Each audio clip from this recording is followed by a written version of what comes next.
Hello, everyone, and welcome. I'm just giving it a moment as folks are rolling in. I want to let folks know that we do have accessibility today, and thank you for joining us. I'm going to start with a few accessibility reminders as we get started, and then I will introduce myself and open up. We do have an ASL interpreter spotlighted, Kenya, so everyone can see her. And we also have CART provided by Fema today, and thank you for providing these accessibilities and making sure that we are all able to communicate with one another. You should be able to locate the captions using the CC button on your Zoom navigation bar. And if you have any technical assistance needs, please do let us know in the chat or email us at directors@disasterstrategies.org. And with that, I want to get started and welcome everyone, and thank you for joining the stakeholder call with FEMA Administrator Deanne Criswell. My name is Shaylin Sluzales. I use she, her pronouns. I'm a younger disabled white woman, and alongside me is... Hola, mi nombre es Herman Parodi. I use he, all pronouns, and I'm the co-executive director along Shaylin. I'm a Puerto Rican disabled man, and we are the co-executives of the partnership. And thank you all for joining us.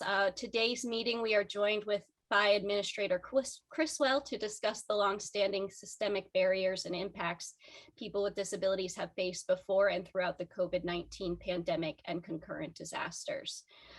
As many folks may know, we've been working to meet with the FEMA administrator for many years now. And now that Deanne Criswell is in this position, congratulations and thank you for meeting with us. And although we only have 30 minutes with you today, we do have speakers with lived experience and subject matter expertise to speak to the longstanding issues and identified solutions for Administrator Criswell to address. And since we only have a half hour today, we are going to go through a lot of systemic issues that each deserve a robust conversation. And I will begin by saying that our overarching goal is to get Administrator Criswell's commitment to a longer time to speak with perhaps you and your leadership. And we look forward to hearing your response following our brief speakers. So without further ado, I don't want to waste any more time. We'd like to get right into it. Our identified speakers today know what to do, and we will get started by passing the mic over to Ebony Payne. Ebony? My name is Ebony Payne. I use she, her pronouns. I'm an African-American disabled 37-year-old woman, and I am stuck in a dangerous nursing home facility in Chicago, Illinois, because there are no emergency relocation options available to help to get me out of this scary and deadly place. I can't be vaccinated, and staff here some are choosing not to vaccinate. I have been attacked and retaliated against for speaking out. I am scared for my life in this petri dish. There are FEMA funds available to pay for my funeral, but there are no FEMA funds available for emergency protective measures for me to relocate safely. Thank you.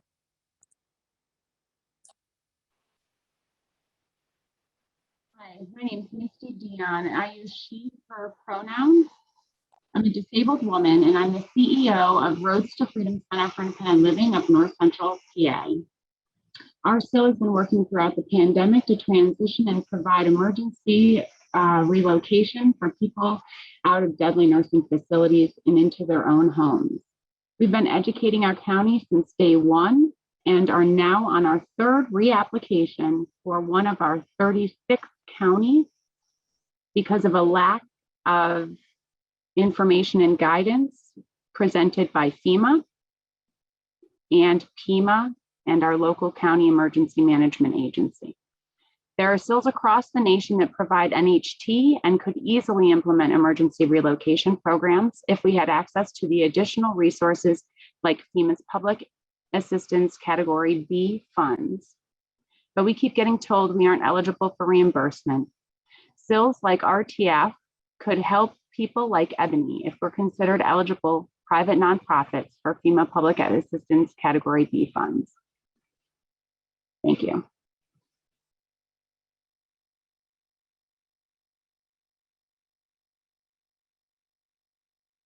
Tom, you're on mute.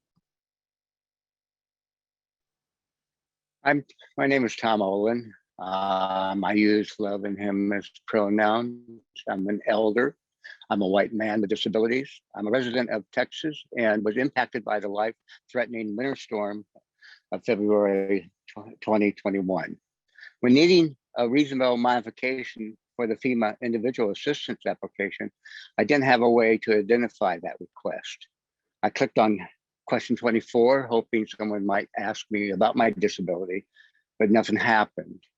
If this process would have been more clear, maybe my accommodation would have been met earlier, and maybe I would have gotten the individual assistance I needed.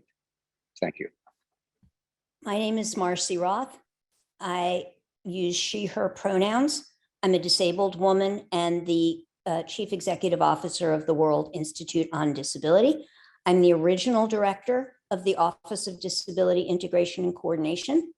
The details and the issues around the FEMA disaster assistance application and inability to request reasonable modifications has been a longstanding problem, something I've been raising since 2010, along with the complicated wording of, quote, question 24. The Government Accountability Office and members of Congress have directed FEMA to fix these civil rights violations several years ago.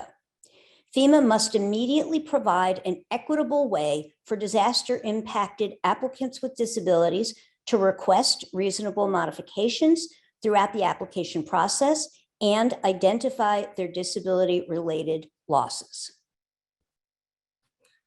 Good morning or good afternoon. My name is Todd Holloway. I use he, him pronouns. I am a disabled man and work for a Center for Independent Living in Washington State.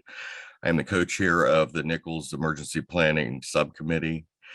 Since 2017, we have been working with partners across the nation to have a collaborative approach with federal stakeholders, but have been met with much resistance. There is a lack of engagement from FEMA at all levels. And to the disability-led organizations that we are trying to communicate with through our federal agencies. And ongoing barrier with when it comes to trying to work with FEMA's Office of Disability Integration and Coordination. When the lack of engagement comes from the top, it has a ripple effect on local emergency management, and thus people most impacted being people with disabilities. There is constant finger pointing and directing stakeholders back and forth from federal to state to local and back to federal, never ending circle. There needs to be real meaningful engagement from federal, from state, and from local level that work together to identify problems and work towards solutions that save lives and maintain independence. Thank you.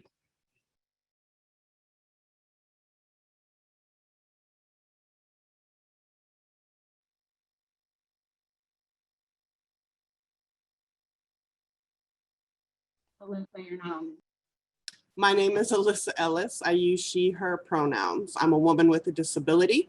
I am the Director of Operations for the Association of Programs for Rural Independent Living, or APRIL. It's important to note that working with one national organization or one local organization does not mean you're collaborating with the disability community at large. It is vital to have cross-disability representation from every level and at every table. Equity includes contracting with disability-led organizations for their subject matter expertise and valuable contributions and work.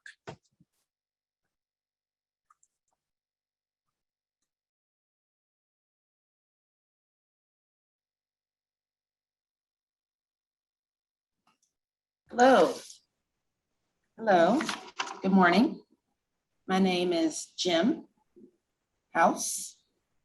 I am a deaf man and I use he and they pronouns.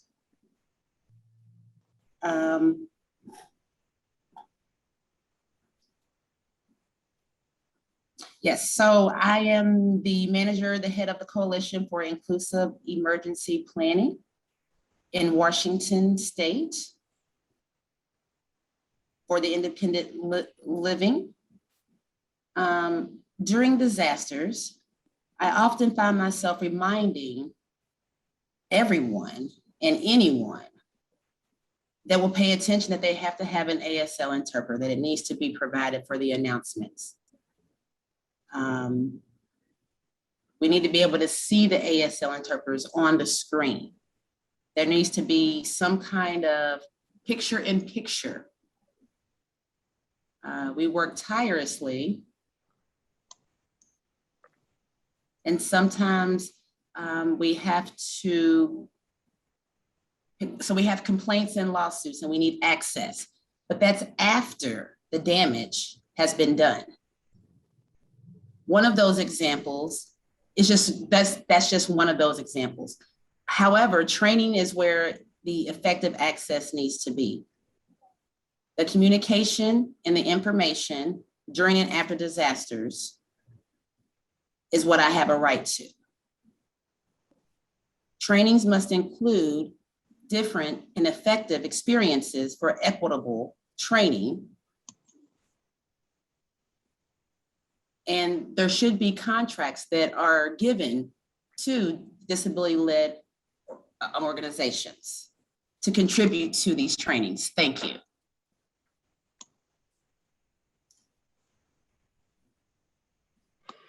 My name is Melissa Marshall. I use she, her pronouns. I'm a disabled woman and I'm the Director of Operations for the partnership. I have a JD and a deep background in ADA and disability civil rights laws during disasters. There's a clear lack of adequate monitoring enforcement over the use of FEMA's federal financial assistance for recipients and subrecipients. We are well aware of DHS CRL's obligation to monitor and enforce compliance. However, FEMA's enforcement is lacking. The Equal Rights Office is almost as difficult to work with the Office of Disability Integration, ODIC, and there appears to be a lack of coordination between FEMA and DHS CRCL. As you well know, every federal dollar spent must be spent in compliance with civil rights obligations at every level. Equity cannot be achieved without compliance. This requires transparency, collaboration, and comprehensive enforcement strategies. Thank you.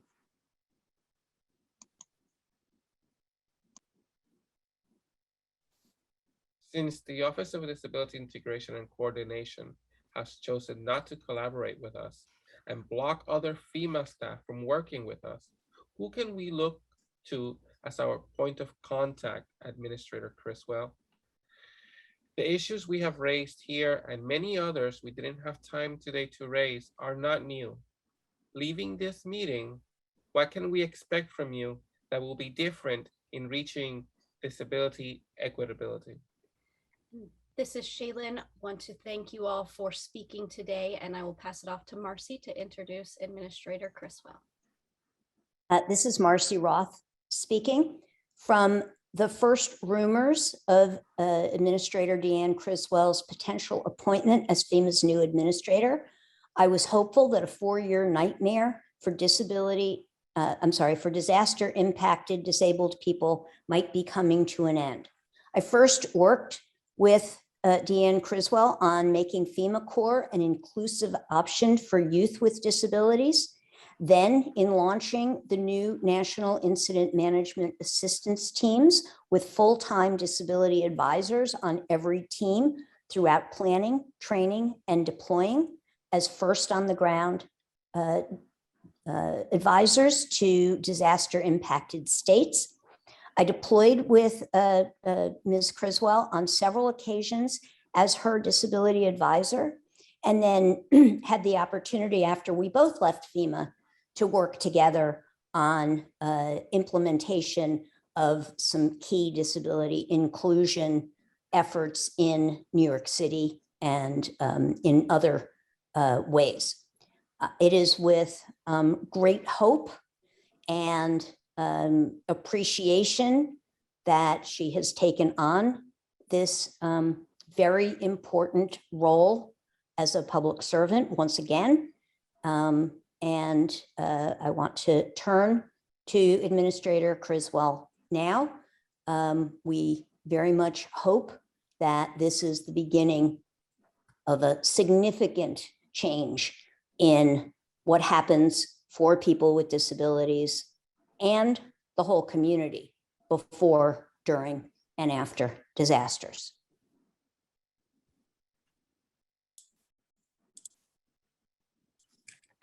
Hi, Marcy. Thank you so much for that introduction. Thank you all for the opportunity to join this meeting today and to hear from you. I'm just going to say, just a couple of things and then would love to be able to answer some questions more specifically. First, I just want to say that FEMA does remain committed to helping people with disabilities before, during, and after disasters. One of my priorities as I came into this role was to advance equity across all of our programs. We have been doing that since I was with FEMA originally on the IMAT team, as Marcy mentioned, as an FCO of trying to advance equity for people with disabilities. And we're growing that, trying to advance equity as well to underserved communities. So that passion I bring with me from time before and from all of the disproportionate impacts that I have seen on the various responses that I have had across my career. I first met Marcy Roth. Marcy, I met you before FEMA Corps, and we met during the response to Hurricane Sandy in New York City. And during that time, I was assigned as the individual assistance branch director. And we had, I can't even remember, thousands of individuals that had self-identified as having a disability. And we didn't have a mechanism in order to proactively reach out to these individuals to ensure that whatever that self-identified disability was being met. And so I worked very closely with Marcy on that operation, and we put in place a call center and contacted each person that had made that self-identification. And it's those types of proactive measures that I think really make a big difference in how we reduce the barriers for individuals to access FEMA's programs. It's people first. And that's the mantra that I continue to put forward with all of our staff, is that if we put people first, then we deliver our programs equitably just by default, right? When we take care of people, when they are our primary focus, then there's no question that we're trying to do everything we can to reduce the barriers to access of the programs that we have. To that end, I'd just like to say that we're really focused on trying to integrate the needs of people with disabilities across all of our programs and services, and expanding this capacity across the agency, and that our Office of Disability Integration and Coordination, or ODIC, they really remain an active and integral part of this process to not only improve FEMA's programs and how we help people with disabilities, but also to continue to help emergency managers around the country improve their own programs. So you have my commitment to make sure that we are addressing the concerns that you mentioned as we opened up this call, and concerns and questions that you may have as we continue to go through this. I may not get it right from the beginning, but I commit to you that we'll continue to work on this. It's extremely important that we make sure, again, that we are putting people first, and that people with disabilities, your concerns are my concerns, and I will do everything I can to make sure that we are addressing those. And so, Marcy, with that, I'll be happy to answer any questions. Thank you very much. Much appreciated, Administrator Criswell. And I'm going to turn back to Shaylin and Herman.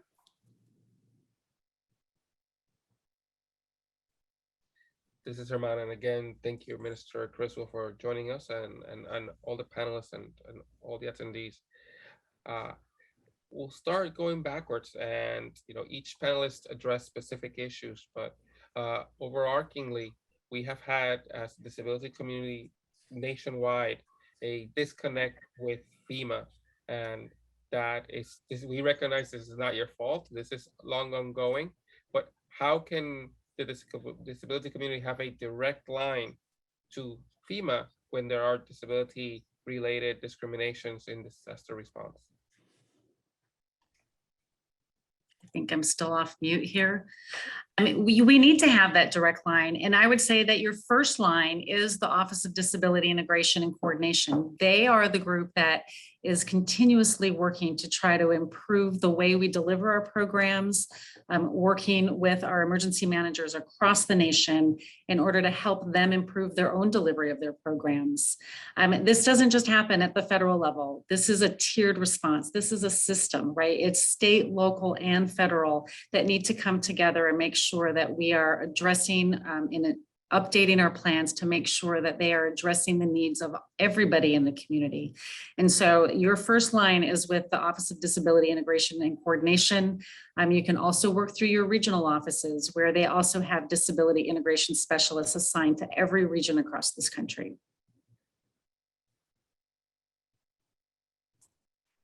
This is Herman. Thank you, Ms. Criswell. We'll certainly be engaging with you. We have tried over years to engage with Ms. Mastrada, and it has not been fruitful. We hope that with your leadership, we can engage and save lives together.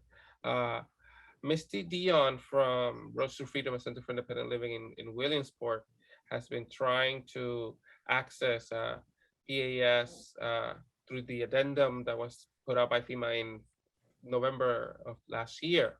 And she has tried to go through the artist and the state and no success. Is there anyone at your office that she could be engaging with directly to accelerate this service? And I'm sorry, I didn't understand what you were asking for. DAS? Personal Assistance Service. PAS. Yes. And so explain to me again exactly what it is we're trying to access here. Yes, FEMA put out a PAS, Personal Assistance Services Addendum in November of last year. Okay. Explaining that Centers for Independent Living could be contracting or MOU with their locals to provide the PAS in sheltering, congregate or non-congregate. She applied and worked it out with an MOU with her county back in March, and the artist still today is pushing back and not giving a direct answer. Who could she contact at your office to accelerate this? Can you tell me which region this is? And then I'll certainly get with my regional administrator to follow up on that specific case. Region 3. Region 3. Okay. I'll absolutely get with my regional administrator to get some more specifics on where that's at. But again, we would provide the reimbursement to the private nonprofit, but I'll work with the regional administrator to get more specifics. Thank you, Deanne. I do want to ask you about accessibility for question 24, but I don't know if you want to add anything. I just want to say, thank you for raising that, and Administrator Criswell, if you contact us, or if you do anything to help Centers for Independent Living be able to directly bill from FEMA or FEMA for these emergency relocation, it would allow us to be able, I cover 36 counties, we would easily be able to relocate and provide services for people like Ebony. But if I have to go to 36 counties and spend 2 years to try to figure out how to go through the application process, there's just too much disconnect. It's impossible. It can't be done. So please take that in mind. Thank you.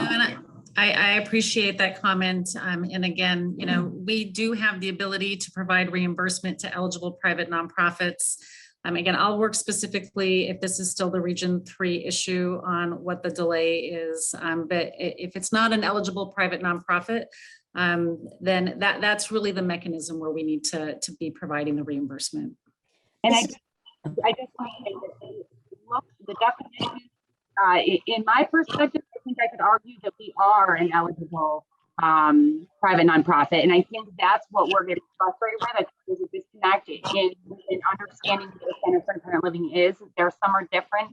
We do provide to me, our SIL follows that definition. So I'd be interested in talking more about that and how we can get SILs that do meet those definitions listed. This is Marcy, and if I could just follow up, about a year and a half ago, we were meeting, the National Council on Disability, a federal agency, had convened a number of us to try and tackle some of these issues at the beginning of the pandemic. We raised our concerns about the eligible private nonprofits listed in the Papa G, pages 44 and 45.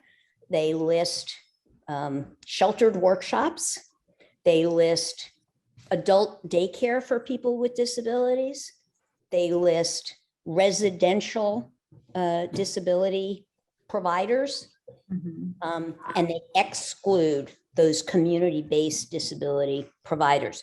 When we were in this conversation a year and a half ago, long before many people with disabilities died from COVID, we were starting to make some real progress. It was agreed that this was a policy and not a legal definition.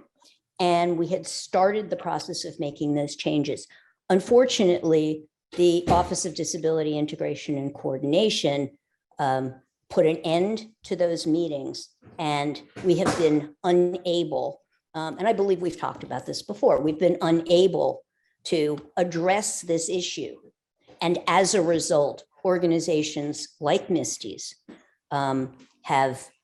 Misty was sent to the state, to Pema, Pema sent her to Fema, Fema sent her back to Pema, Pema sent her to her county, the county sent her back to Pema, back to Fema. And then as recently as I think last week, she was told she needed to work with her local folks again. And again, this is one of 36 counties that this particular organization is trying to save lives. And the emergency protective measures are being denied when in fact they are being provided for people in other circumstances and entities with a very similar profile. So I hope that further clarifies that. Thank you, Marcy. That's helpful. And Misty, thank you. Again, let me please just have an opportunity to get with my Region 3 administrator to get more specifics on this, and we'll get back to you. This is Ramona. You know, we're spending a lot of time with you today. We really appreciate your time. One last really critical piece that if you could take back and if we could work on is question 24 in the Fema individual assistance application. It has been worked on. However, when people need accessibility accommodations to fill out the form, there is no mechanism to request this. This needs to be worked on as we expect, and we know disasters are going to keep increasing. So let me just make sure that I'm clear, because it's my understanding that we did work on the language of question 24 back in 2019, rolled it out in 2020. But is what you're saying that there's still additional work that needs to be done? There's two pieces. This is Marcy, I'll jump in. There's two pieces. The question 24 is still entirely inadequate. It only identifies certain disabilities. And if you don't answer that question, yes, if you don't see your disability in that wording, then you never get to the drop down that enables you to identify other disability related losses or needs. Additionally, there is no way in the application form to request a reasonable modification in navigating the application process. Both of these have been called out by GAO. They've been called out by members of Congress. And here we are 3 years later, and there is still no way for people like Tom Olin in Texas, in the freezing cold, trying to get some assistance to request that accommodation. So I hope that further clarifies that. Marcy, thank you. It does. So again, let me touch base with my team and get a better understanding of where we are at in our efforts to improve that. And again, we'll certainly get back with you, but I appreciate the additional explanation. That makes a lot more sense. I just want to stop here because I am at time and I have a hard stop. But I just wanted to say thank you all for taking the time today to meet with me. I appreciate listening to some of the concerns that you have, and I know that's not a comprehensive list of the concerns that you have. So we'll continue to engage in a dialogue with our FEMA leadership team at headquarters as well as within our regions. And you do have my commitment. You have my commitment to continue to address these concerns that you have so we can continually improve our programs, making sure that we have equal access to our programs for people with disabilities is incredibly important. And we'll continue to work to try to improve that. This is Marcy. Shall we be continuing to reach out directly to you to continue in this process, or to your chief of staff? What is the immediate next step?